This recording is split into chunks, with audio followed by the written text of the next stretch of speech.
my opinion on the importance of literacy. In my opinion, literacy is one of the most important skills a person can have. It allows us to access knowledge, express ourselves, and understand the world around us.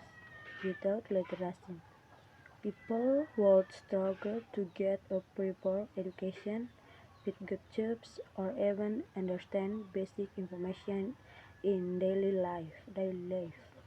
Literacy also helps us become more critical and responsible when using technology and media. That's why I believe literacy is not just important, it is essential for personal growth and for building a better society.